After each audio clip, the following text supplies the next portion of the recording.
Vous est-il déjà arrivé de vous demander comment vous habiller quand vous recevez un carton d'invitation qui mentionne tenue de ville? Panique?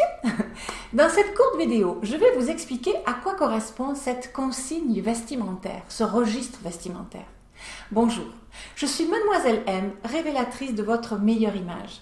Et je vais vous aider à cerner une partie d'un des 6 dress codes ou registres vestimentaires existants, celui des occasions spéciales. Donc vous voyez, à moins que votre vie vous amène vers des mondanités de façon régulière, eh bien ce n'est pas une façon de vous habiller que vous allez endosser véritablement tous les jours. Quoi qu'il en soit, une chose est sûre, quand on est mal habillé, on se sent mal, on ne se sent pas à sa place, on manque d'assurance pour s'ouvrir à la vie et aux autres. Et en revanche, quand on se sent soigné, mis en valeur, on a davantage confiance en soi et le rayonnement est là, l'ouverture au monde également.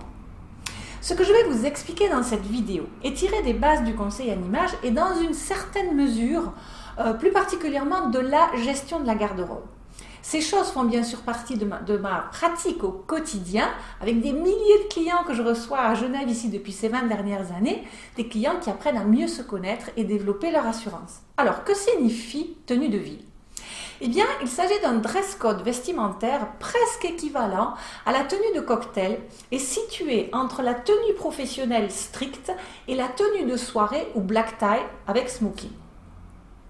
Pour ce registre, les hommes sont alors invités à se vêtir d'un complet foncé, pas de noir, chemise blanche ou claire et cravate colorée. Il peut alors penser au gilet ou au mouchoir. Mais vous, mesdames, côté féminin, misez sur le tailleur jupe ou pantalon ou une robe courte qui doit rester modeste, on s'entend, en évitant les robes à bretelles, les décolletés très prononcés, etc. C'est là par exemple que la petite robe noire ou toute autre couleur qui vous va bien ou mieux prend toute son ampleur, par exemple. Et optez pour des talons hauts et évitez les bijoux et des accessoires trop voyants. Ça doit rester assez sobre. Si vous voulez en savoir plus par rapport à ça, posez-moi toutes vos questions dans les commentaires juste en dessous et je me ferai un plaisir d'y répondre pour vous guider pas à pas vers une plus grande assurance.